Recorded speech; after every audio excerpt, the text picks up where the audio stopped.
You're tuning into Black and White Sports on YouTube.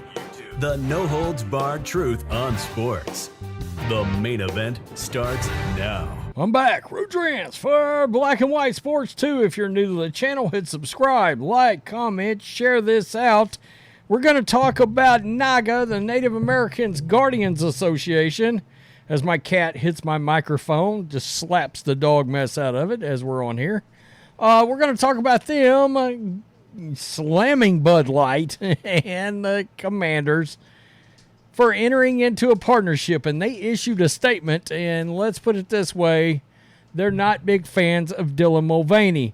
Now, I looked at some of the comments under their comments, and some people are upset with this, and I'm like, really? Because the association, NAGA, by the way, and people were even questioning, are these actual Native Americans behind this association?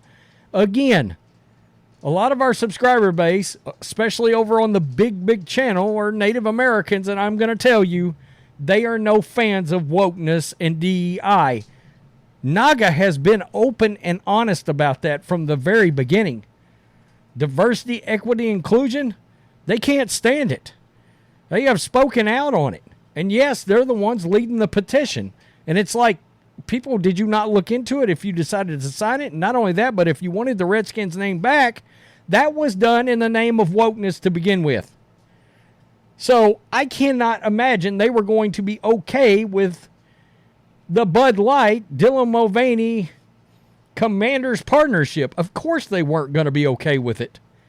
I mean, they came out the other day and threatened the Washington Commanders with an Anheuser-Busch-style boycott. What did you think that meant exactly? Of course they're not going to be fans of it. People that want the Redskins name back, most likely in large part, not going to be big fans of what Bud Light, Anheuser-Busch, and Dylan Mulvaney got themselves involved with right there. Yeah. I mean, come on. And don't worry, we'll look at the tweets and what they put out, because NAGA, they made a statement with what they said about this, and frankly, I love it. I think it's hilarious. The Washington Commanders are facing pushback from some fans after announcing they renewed their partnership with Anheuser-Busch, making Bud Light the official beer partner of the team.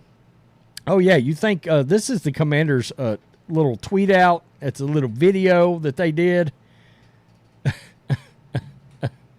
And, yeah, that's, yeah, there it is. That was the, literally, second comment, Bud Light tranny fluid. And, guys, it's all the way down to no trans. The trans queer beer, good for you. Woke team goes woke beer. Makes sense.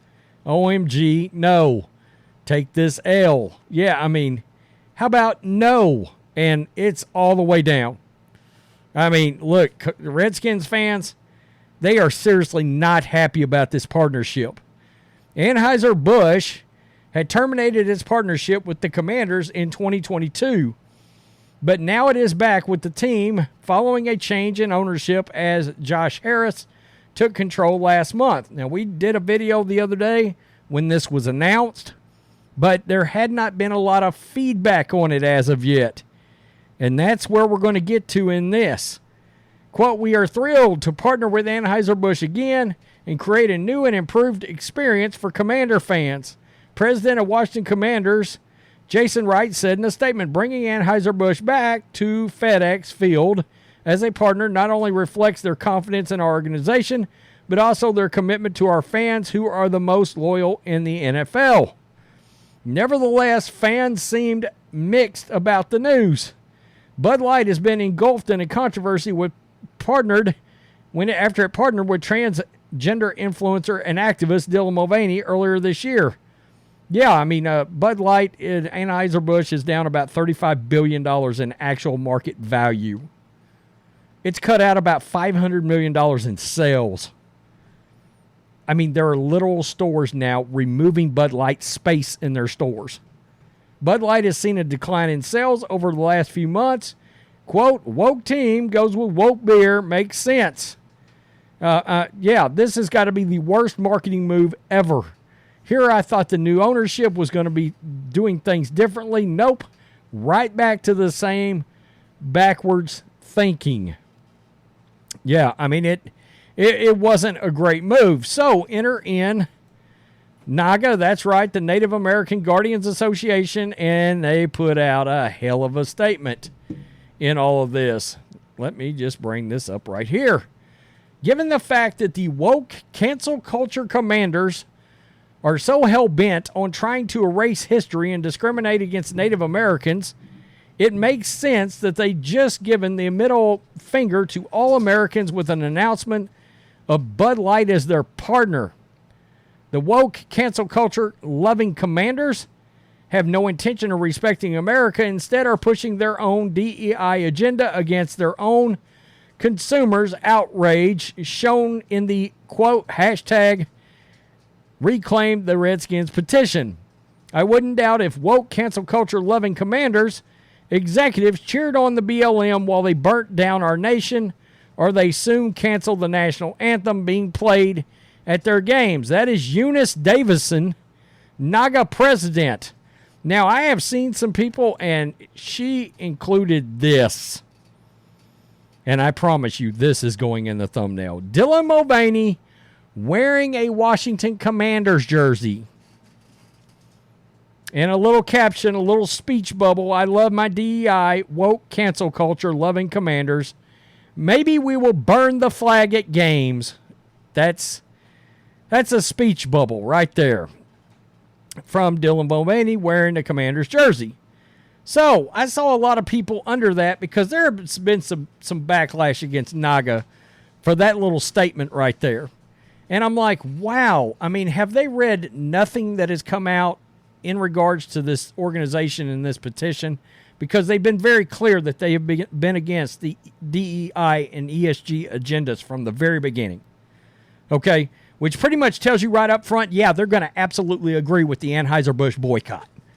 I mean, that's a slam dunk. And so a lot of people were like, well, are they even Native American? So here we are. This is the NAGA leadership group, and that's Eunice. Now, I will kiss your ass in front of a courthouse on a Monday morning at 9 a.m. if that lady is not Native American. Just throwing that out. Like, right in front of her courthouse. These wonderful-looking people right here, full-blood Navajo. Yeah, Jonathan and Crystal Saul, yeah. Navajo, right there. This young lady, yes, absolutely. Indian, Native American, Indian. I mean, I don't know what else to tell you. Mark Yellowhorse is a member of the Navajo Nation, right there. This is the leadership group. And sorry, but not sorry, all of these people are Native American. I can surmise that by looking at their picture on their leadership website. I mean, I saw the outrage. Some people even said, "Can I take my petition signature back?" Wait a minute.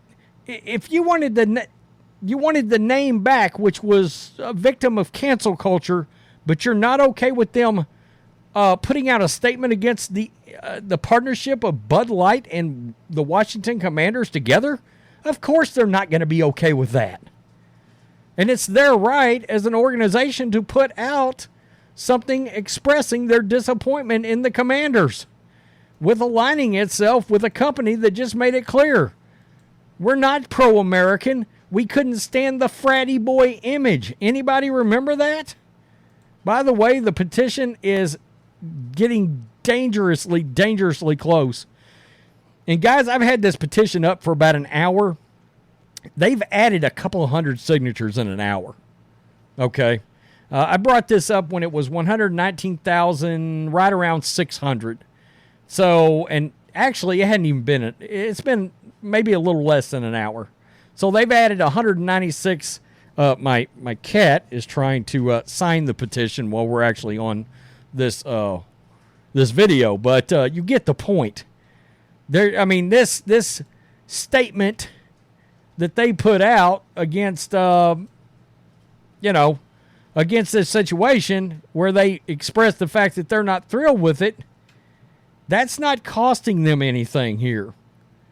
Okay, you're not stopping people from signing that petition because some people got butt hurt by that. I'm kind of floored. I'm like, really? Were you not sure what you were doing? You do understand that the Redskins were canceled because of a woke movement of people that were perpetually offended by everything. AKA, it was a bunch of social justice whites that were offended by something Native American and tried to drive it out. That's their point. As was the Anheuser-Busch executive, ultra woke, liberal, newly promoted executive that went into that ad position that signed Dylan Mulvaney to begin with. That was just the kind of person that was perpetually pissed about Washington being called the Redskins. This organization has taken a step and went out there to fight specifically that. I mean, of course they wasn't going to be thrilled with this partnership. And I also saw a lot of, well, Bud Light's partnered with other NFL teams and the blah and the blah and the blah. Look, Commanders could have made a statement here. Modelo is not owned in the United States by Anheuser-Busch. No matter how many people keep saying that, they're not. All right, the feds made them sign it over. It was part of an antitrust violation, yada, yada, yada. Modelo could have been signed. Miller Lite, that Coors Group, could have been the official beer of the Washington Redskins. You could have found another beer that was not associated that I promise you would have been like, yeah, we'll sponsor the Redskins. We sure will. No. Josh Harris and the ownership group chose to reach out to Anheuser-Busch or vice versa. I mean, these days, Anheuser-Busch may have paid them a ton of money because they're in desperation mode. But it shouldn't matter. Part of it is the public perception in all this, right? Great. A lot of fans I saw was, just when I thought we were making some headway in the right direction with new ownership and the drive to get the Redskins back, the Commanders go and sign Anheuser-Busch. Awesome. Horrible move, in other words.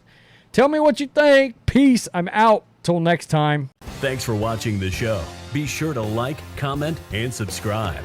Be sure to tune in next time on Black and White Sports.